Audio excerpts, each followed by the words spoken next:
काश इन बातों को मैं पहले समझ पाता। मुझे ऐसा लगता है कि मैंने बहुत बड़ी गलती कर दी इस मामले पे सितारा पे यकीन करके, जिसको सुनकर सितारा कहती है कि आपके हालात आपके बच्चों के साथ पहले कौन सा ठीक थे। मुझे इल्ज़ाम धरने से पहले अपने ऊपर ध्यान दीजिए कि आखिर आप लोग खुद हैं क्या। मेरे ऊपर इस तरीके से बातें करने का कोई भी फ़ायदा नहीं है। आगे से आप देखेंगे कि कहता है ज़ुबैर, बात तो तुम्हारी ठीक है, लेकिन दिन रात मेरे कान सिर्फ और सिर्फ तुमने भरे हैं और तुम्हारी वजह से ही ये सब कुछ हुआ है। अगर तुम मेरे दिमाग में ये फजूल किस्म की बातें ना डालती तो आज ऐसा कुछ भी ना होता। मुझे यकीन आ चुका है कि कुछ ना कुछ तो गड़बड़ है, लेकिन जी आप देखेंगे कि अब सितारा इन सब चीज़ों से बचने की कोशिश करेगी और जहांगीर से कहेगी कि ज़ुबैर को इन सब बातों का शक हो रहा है, इसलिए हमें बड़ी सावधानी के साथ ये सब कुछ करना है, बहुत तरीके से हर चीज़ को हैंडल करना है। इस तरह से मामलात बिगड़ेंगे नहीं बल्कि बहुत बिगड़ेंगे। आप देखेंगे कि ज़ुबैर कहता है कि तुम्हारी जहांगीर के साथ ये फसाने कुछ ज़्यादा ही बढ़ते जा रहे हैं, ये चीज़ बिल्कुल नाकाबिले बर्दाश्त है। जिसको सुनकर वो कहती है कि इसका मतलब है कि आप भी अपने घर वालों की बातों में आके मुझ पे शक करना शुरू हो गए हैं। इसका मतलब है कि शुरुआत हो चुकी है। जिस पर उसको कहता है कि शक की बात नहीं है। देखो, तुम बेशक जाना चाहती हो मेरे साथ जाओ, मैं कतई बर्दाश्त नहीं करूंगा कि तुम किसी और के साथ जाओ। मैंने तुम्हें कितनी दफ़ा देखा है जहांगीर के साथ जाते हुए। ये बात अलहदा है कि मैं इस बात को दोहराना नहीं चाहता। बेहतर यही है कि तुम मुझसे ज़रा फासला रखो। मैं ये चीज़ बिल्कुल भी बर्दाश्त नहीं करूँगा। जिसको सुनकर वो कहती है कि आपको ये सब कुछ बर्दाश्त करना होगा, क्योंकि मैं कुछ भी गलत नहीं कर रही और ये बात आपको भी समझनी होगी। यानी अभी भी सितारा हठधर्मी से काम ले रही है, सिर्फ और सिर्फ जहांगीर की झूठी दौलत के लालच में ये औरत अपना घर खराब कर रही है। घर तो इसका खराब होना ही था। जिस तरीके से इसने जीनत की सारी चीज़ों पे डाका डाल लिया है, वो चीज़ तो इसको बर्दाश्त करनी ही पड़ेगी। शुरुआत रहने दोगी, क्योंकि मैं समझ चुकी हूँ कि तुम्हारे इरादे वाकई में ख़तरनाक हैं। देखो, जीनत की तरफ ध्यान दो कि घरदारी पर कितना ध्यान दे रही है, लेकिन तुम्हारा ध्यान किसी चीज़ पे नहीं है। आ जाना इधर आंख मटके करके ही तो बिल्कुल भी गलत बात है, और मैं बड़े अच्छे तरीके से समझ रही हूँ कि तुम क्या कर रही हो। क्योंकि सितारा जिस तरीके से छुप छुप कर हर चीज़ को करना चाह रही है और जहांगीर की तरफ मायल होने की कोशिश कर रही है, ये चीज़ बहुत ही खतरनाक उसके लिए साबित हो सकती है और जीनत के लिए बहुत बेहतरीन साबित हो सकती है। अब जीनत को कुछ भी करने की ज़रूरत नहीं पड़ेगी, बल्कि सब कुछ सामने आ जाएगा और हर चीज़ का दावा खुद ही हो जाएगा।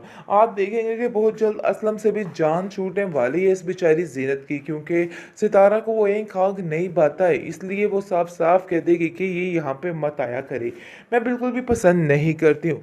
सितारा बहुत ही चालाक किस्म की लड़की है, बार बार अब दिल में लेके बैठ चुकी है और जंग लगा के बैठी है सिद्रा और उसकी माँ से, और कहती है इन लोगों को मैं नहीं छोड़ूंगी। मैंने असलम को तो निकाल ही दिया, लेकिन ये लोग भी इधर नहीं रहेंगे। मैं बारी बारी करके सारा सफाया करती जाऊंगी।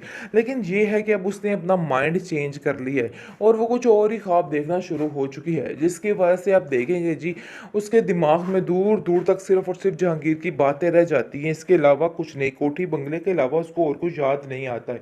और बाकी उसको रही बात ज़ुबैर की, और ज़ुबैर की हर चीज़ को भूल भुला चुकी है। उसके दिमाग में ऐसा कुछ भी बाकी नहीं रह गया है। उसके दिमाग में सिर्फ और सिर्फ यही बाकी रह गया है कि उसको अब क्या करना है और क्या नहीं करना, और अपनी अगली ज़िंदगी के लिए किस तरीके से हर चीज़ को हैंडल करना है।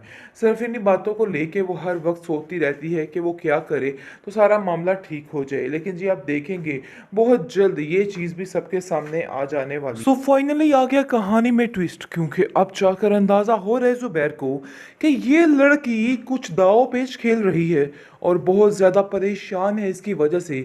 और कहता है कि मुझे साफ साफ बताओ सितारा, कि आखिर मसला क्या है, तुम इस घर में खुश क्यों नहीं हो। हम सब तुम्हें इतना प्यार देते हैं, लेकिन इसके बावजूद तुम पर कोई किसी बात का असर नहीं है। तुम्हें कितनी दफ़ा कहा है कि मेरी माँ को वक्त दिया करो, मैं अपनी माँ के बारे में एक लफ्ज़ भी बर्दाश्त नहीं कर सकता हूँ।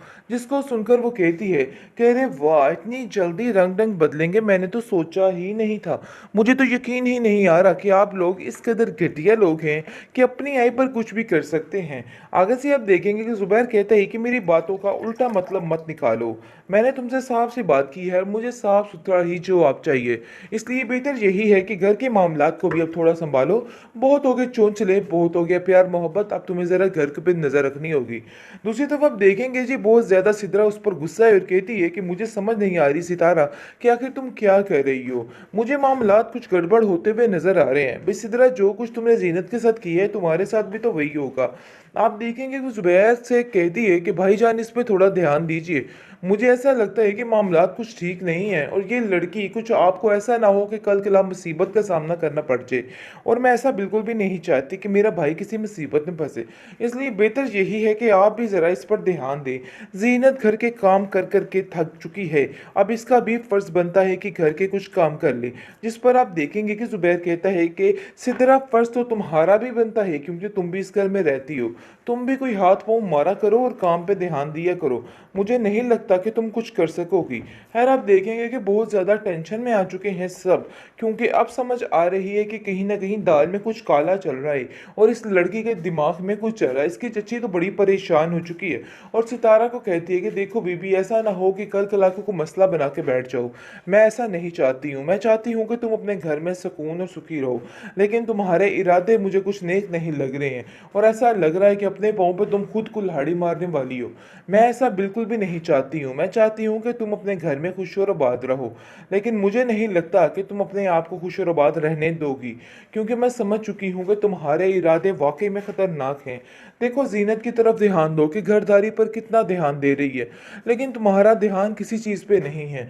आ जाना इधर आंख मटके करके, ये तो बिल्कुल भी गलत बात है और मैं बड़े अच्छे तरीके से समझ रही हूँ कि तुम क्या कह रही हो। क्योंकि सितारा जिस तरीके से छुप छुप कर हर चीज़ को करना चाह रही है और जहांगीर की तरफ माइल होने की कोशिश कर रही है, ये चीज़ बहुत ही खतरनाक उसके लिए साबित हो सकती है और जीनत के लिए बहुत बेहतरीन साबित हो सकती है। अब जीनत को कुछ भी करने की ज़रूरत नहीं पड़ेगी, बल्कि सब कुछ सामने आ जाएगा और हर चीज़ का दावा खुद ही हो जाएगा। आप देखेंगे कि बहुत जल्द असलम से भी जान छूटने वाली है इस बेचारी जीनत की, क्योंकि सितारा को वो एक आग नहीं भाता है, इसलिए वो साफ साफ कह देगी कि ये यहाँ पे मत आया करे। मैं बिल्कुल भी पसंद नहीं करती हूँ। सितारा बहुत ही चालाक किस्म की लड़की है, बार बार अब दिल में लेके बैठ चुकी है और जंग लगा के बैठी है सिद्रा और उसकी माँ से, और कहती है इन लोगों को अब मैं नहीं छोड़ूंगी। मैंने असलम को तो निकाल ही दिया, लेकिन ये लोग भी इधर नहीं रहेंगे। मैं बारी बारी करके सारा सफाया करती जाऊंगी।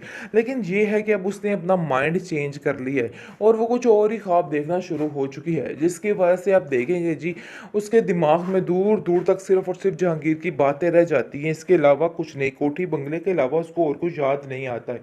और बाकी उसको रही बात ज़ुबैर की, और ज़ुबैर की हर चीज़ को भूल भुला चुकी है। उसके दिमाग में ऐसा कुछ भी बाकी नहीं रह गया है। उसके दिमाग में सिर्फ और सिर्फ यही बाकी रह गया है कि उसको अब क्या करना है और क्या नहीं करना, और अपनी अगली ज़िंदगी के लिए किस तरीके से हर चीज़ को हैंडल करना है। सिर्फ इन्हीं बातों को लेके वो हर वक्त सोचती रहती है कि वो क्या करे तो सारा मामला ठीक हो जाए। लेकिन जी, आप देखेंगे बहुत